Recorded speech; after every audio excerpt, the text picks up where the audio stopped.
dizem que é o Filho do Homem?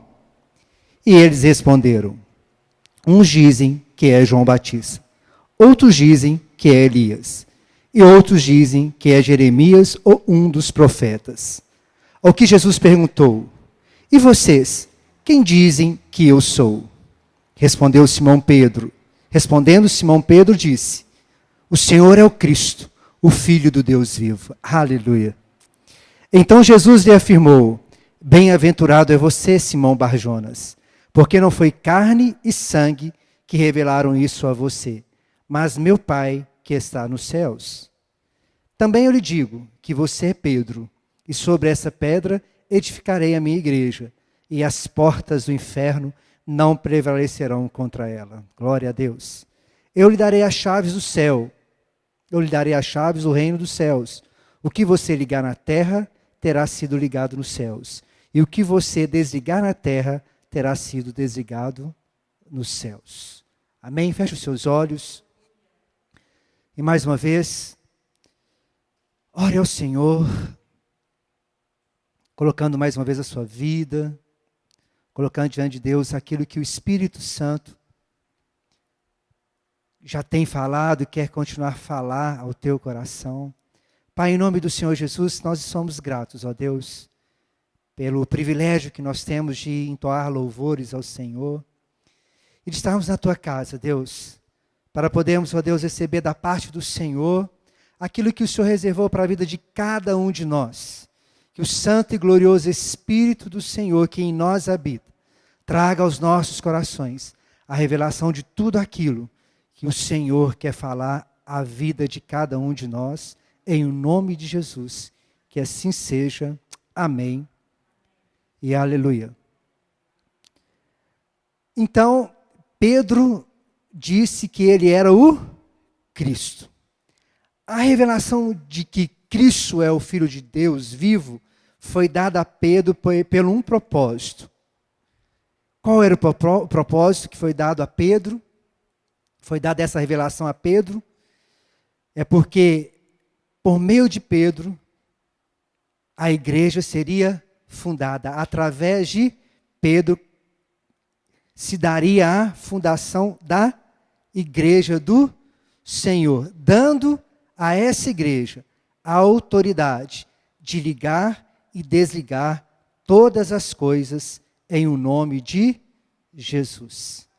Sendo assim, a igreja tem a missão, o propósito e o ministério para com Deus, para com os cristãos e para com o mundo. Ou seja, a igreja do Senhor, ela tem uma missão. Diga: eu sou igreja e eu tenho uma missão para com Deus. E qual é a missão da igreja para com Deus? A missão da igreja para com Deus é adorá-lo. A missão sua como igreja é adorar a Deus. A missão da igreja para com Deus é adorá-lo. No relacionamento da igreja com Deus, a sua missão é adorá-lo. Em Gálatas 3,16 diz o seguinte: que a palavra de Cristo habite ricamente em vocês. Instruam e aconselhem-se mutuamente em toda a sabedoria, louvando a Deus com salmos, hinos e cânticos espirituais, com gratidão no coração. Louvando a Deus com salmos, hinos e cânticos espirituais, com gratidão no coração. É tão tremendo quando a gente louva a Deus com cantos espirituais. Quem já teve essa experiência? É tão delícia. E às vezes quando a gente louva a Deus com canto espiritual, a gente fala: Deus, o que é que eu estou louvando ao Senhor? E é tão maravilhoso que Deus também põe no nosso coração aquilo que a gente está apresentando a Ele quando a gente o louva em cânticos espirituais. Se você não teve essa experiência, busque a Deus essa experiência de louvá-lo com cânticos espirituais. É tremendo. Outra mensagem que fala a respeito de adorar a Deus como igreja é em Efésios 1:12. A fim de sermos para o louvor da sua glória, nós o que de antemão esperamos em Cristo. E em Efésios 5, 18 a 20 diz: e não se embriague com vinho, pois isso leva à devassidão, mas deixem-se encher do Espírito, falando entre vocês com salmos, hinos e cânticos espirituais, cantando e louvando com o coração ao Senhor, dando sempre graças por tudo a nosso Deus e Pai, em nome do nosso Senhor Jesus Cristo. Cantando com salmos, hinos e cânticos espirituais. E não podemos deixar de citar também o texto que fala em João 4, 23 a 24. Mas vem a hora, e já chegou, em que os verdadeiros adoradores adorarão o Pai em espírito e em verdade, porque são esses que o Pai procura para seus adoradores. Deus é espírito, e é necessário que os seus adoradores o adorem em espírito e em verdade. Então a missão da igreja para com Deus é adorar. Adorá-lo em espírito e em verdade. Adorá-lo com hino, com cânticos, com salmos, com cânticos espirituais. A minha e a sua missão é adorar a Deus. Esse é o propósito do qual o Senhor nos chamou, adorar. E às vezes adorar a Deus, quando a gente está passando por uma situação adversa, não é tão fácil. Mas é nesse momento que nós temos que o quê? Mais nos render à presença de Deus, em adoração. Sermos gratos a Deus, por estarmos talvez experimentando o que estivemos a experimentar, mas louvando certo de que é o nosso Deus que tem cuidado de cada um de nós. Então a sua missão é adorar a Deus. Amém? A minha missão é adorar a Deus. A sua missão é adorar a Deus como igreja do Senhor. Outra missão da igreja para com o Senhor é a missão da igreja para com os cristãos. A outra missão da igreja é para com os cristãos. Ou seja, há uma missão para com Deus, uma missão para com os cristãos e uma missão também para com o mundo. Então, uma missão para com Deus, uma missão para com o cristão e uma missão para com o mundo. A missão para com o cristão é edificar. A missão minha e sua como igreja para com o cristão é edificá-lo. Dizem Colossenses 1, 24 a 28. Agora me alegro nos meus sofrimentos por vocês e preencho o que resta das aflições de Cristo na minha carne, a favor do seu corpo, que é a igreja, da qual me tornei ministro de acordo com a dispensação da parte de Deus que me foi confiada em favor de vocês, para dar pleno cumprimento à palavra de Deus. O mistério que esteve escondido durante há séculos e gerações, para que agora foi manifestado aos seus santos. A estes Deus quis dar a conhecer a riqueza da glória deste ministério entre os gentios, que é Cristo em vocês, a esperança da glória. Este Cristo nós anunciamos, advertindo a todos e ensinando a cada um em toda a sabedoria, a fim de que apresentemos cada pessoa perfeita a Deus. A fim de que apresentemos o quê? Cada pessoa perfeita a Deus. Advertindo a todos e ensinando a cada um em toda a sabedoria, a fim de apresentarmos cada pessoa perfeita em Cristo. A igreja tem por função e obrigação nutrir aqueles que já são cristãos, edificando-os e levando-os à maturidade da fé. É o meu papel como igreja, é o seu papel como igreja, edificar um ao outro, ensinar um ao outro. ajudar um ao outro. Essa é a minha missão. Essa é a sua missão como igreja. Paulo também escreveu à igreja de Éfeso. Abre em Efésios 4, de 11 a 16, que diz: e ele mesmo concedeu uns para apóstolos, outros para profetas, e outros para evangelistas, e outros para pastores e mestres, com vista ao aperfeiçoamento dos santos, para o desempenho de seu serviço, para a edificação do corpo de Cristo, até que todos cheguemos à unidade da fé e do pleno conhecimento do Filho de Deus, ao estado de pessoa madura, à medida da estatura da plenitude de Cristo, para que não mais sejamos como crianças, arrastados pelas ondas e levados de um lado para o outro por qualquer vento de doutrina, pela artimanha das pessoas, pela astúcia com que induz ao erro. Mas, seguindo a verdade em amor, cresçamos em tudo naquele que é a cabeça, Cristo, de quem todo o corpo, bem ajustado e consolidado pelo auxílio de todas as juntas, segundo a justa cooperação de cada parte, efetua o seu próprio crescimento para a edificação de si mesmo em amor. Nosso alvo como igreja é apresentar a Deus todo o cristão perfeito, maduro em Cristo. Eu e você temos essa missão de edificar um ao outro. E é tão tremendo quando a gente pode, ou quando a gente recebe a ajuda do outro, para o nosso crescimento espiritual. Ah, fulano de tal teve uma experiência maravilhosa com o Senhor. Por que eu não tenho? Você também o terá. Vem cá. Vamos caminhar junto que a gente vai ter essa experiência. Ah, mas fulano de tal tem dom. Mas você também tem dom. Vamos buscar a Deus o dom que Ele tem reservado para a sua e para a minha vida. Essa é a minha função como igreja. Essa é a sua função como igreja. É tão maravilhoso quando a gente se aperfeiçoa uns aos outros, levando a um amadurecimento espiritual.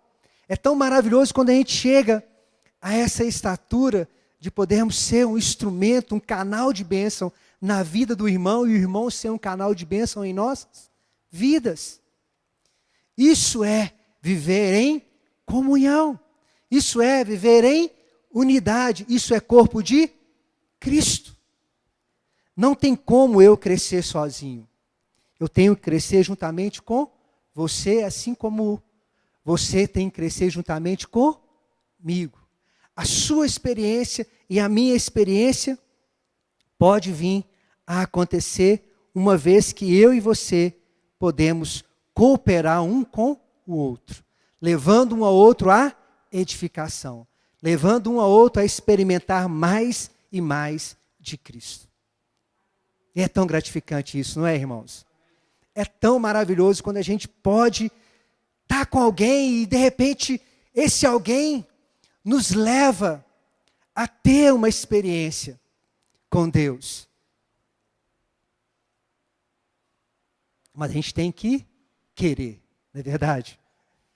Às vezes a gente está inflamado, a gente está assim, desejoso de ver algo acontecer, de ver a manifestação de Deus sobrenatural nos tomando, nos preenchendo, nos enchendo.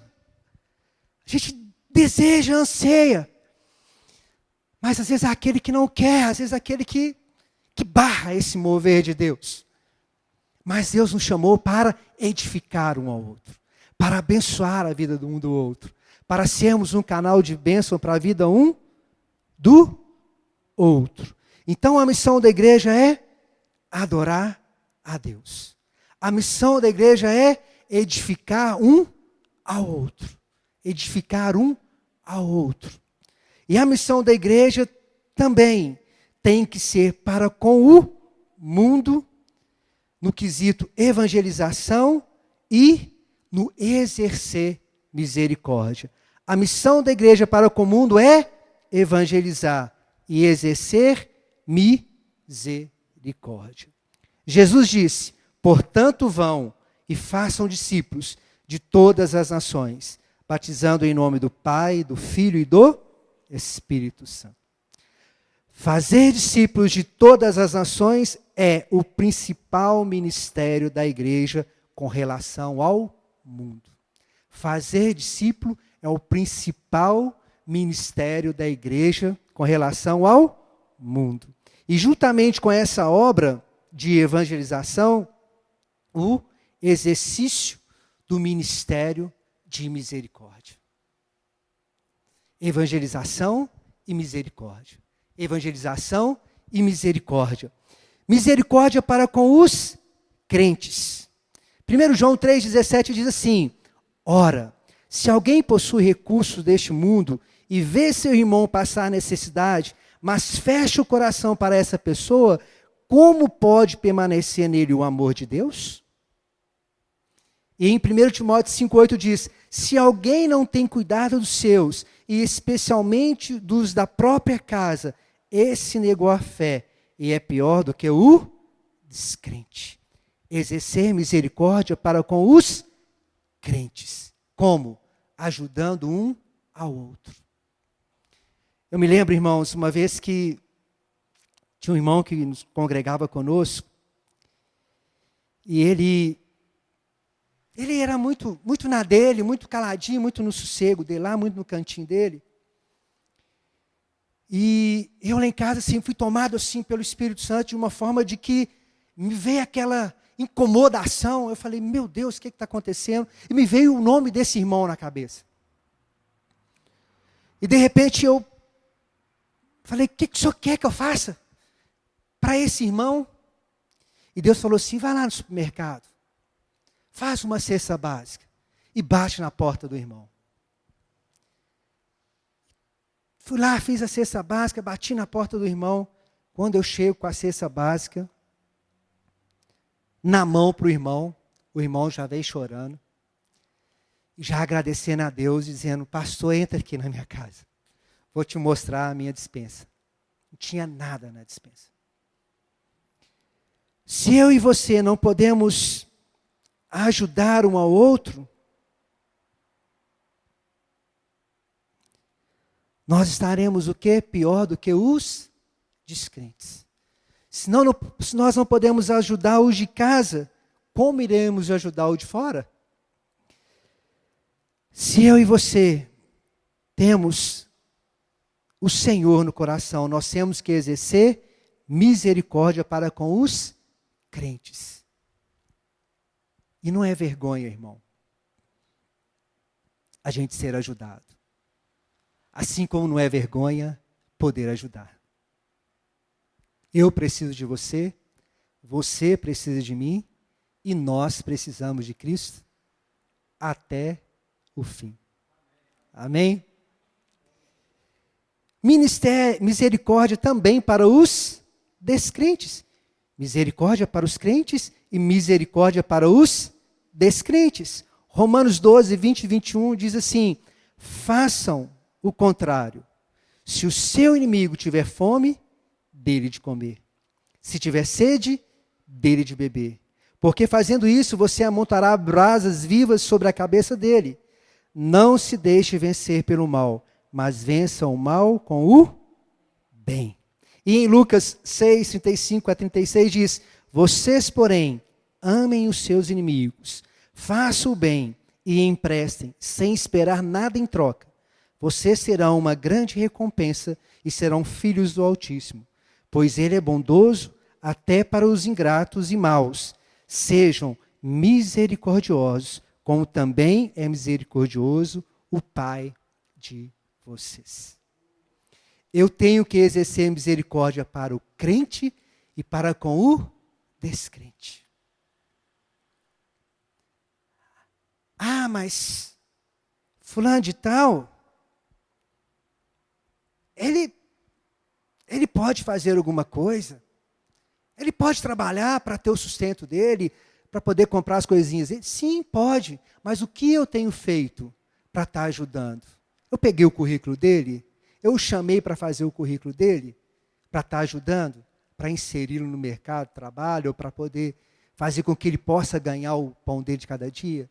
Ou se ele não tiver condição, eu tenho ajudado. O que eu tenho feito para o crente e para o descrente? Qual a misericórdia que eu tenho exercido para com meu irmão e qual a misericórdia que eu tenho exercido para aqueles que ainda não conheceram a Cristo Jesus? E há misericórdia também para ambos, tanto para o crente quanto para o descrente. Gálatas 6, 9 e 10 diz assim: e não nos cansemos de fazer o bem, porque no tempo certo faremos a colheita, se não desanimarmos. Por isso, enquanto tivermos oportunidade, façamos o bem a todos, mas principalmente aos da família da fé. A missão da igreja para com Deus é adorá-lo. A missão da igreja para com o cristão é edificá-lo. A missão da igreja para com o mundo é evangelizar e exercer misericórdia, tanto para o crente quanto para o descrente. Eu e você, como igreja, fomos convocados a exercer esse ministério. Adorar a Deus, edificar uns aos outros e abençoar a vida tanto do crente quanto do descrente. Exercendo misericórdia tanto para um quanto para outro. Porque o nosso Deus tem tido misericórdia para conosco. O desafio da igreja é manter o equilíbrio para com estes ministérios. Por que o desafio da igreja é manter esse equilíbrio? Porque às vezes a igreja trabalha na frente só da evangelização, só evangeliza, mas esquece de abençoar na área social. Ou às vezes abençoa na área social e esquece da evangelização. Ou às vezes só trabalha na edificação e esquece da evangelização e da edificação. Então tem que haver o quê? Um equilíbrio nessas missões. Não enfatizando uma mais que a outra, e sim desenvolvê-las conforme o chamado, dom e talentos que Deus deu e dá para a realização do ministério como igreja na igreja. Eu e você, como igreja do Senhor, fomos chamados a ter esse equilíbrio de adorar a Deus, de edificar a igreja, e de evangelizar o mundo e de exercer misericórdia. Amém? Então vai lá, adorar, diga comigo, adorar, edificar, depois é o quê? Evangelizar e exercer misericórdia. Pegaram? Agora falam vocês. Edificar. Isso. Agora todo mundo junto? Adorar, edificar, evangelizar e exercer misericórdia. Dá uma salva de palmas para o nosso Deus. Amém? Então, meus irmãos, eu trouxe isso aos nossos corações essa noite, porque realmente nós precisamos buscar esse equilíbrio. É tão maravilhoso chegarmos aqui e junto com o Ministério de Louvor adorar a Deus. É tão maravilhoso olhar um para a carinha do outro. É tão tremendo todas essas coisas, mas se eu olhar para a carinha do irmão e não edificá-lo, se eu olhar para as pessoas lá fora e não a abençoá-la, exercendo misericórdia, eu não vou estar tendo o equilíbrio sobre aquilo que o Senhor me chamou a fazer. Amém? Pai querido, em nome do Senhor Jesus Cristo, Clama a Ti, Deus, pelo equilíbrio do Senhor sobre as nossas vidas como igreja. Nós queremos sim, Pai, Te adorar, mas queremos também, ó Deus, edificar uns aos outros na maturidade, ó Deus, do Senhor. Assim também, ó Deus, sermos canais de bênção do Senhor para propagar o Teu Evangelho e alcançar as vidas que ainda não receberam a Cristo, ó Deus. E exercer misericórdia sobre todos aqueles, ó Deus, que estão à nossa volta. Te pedimos o nome do Senhor Jesus, que nos leve, ó Deus, a experimentar mais e mais o Senhor como igreja, para realizarmos, ó Deus, o chamado do qual o Senhor ordenou a vida de cada um de nós, em o nome de Jesus, que assim seja. Amém e aleluia.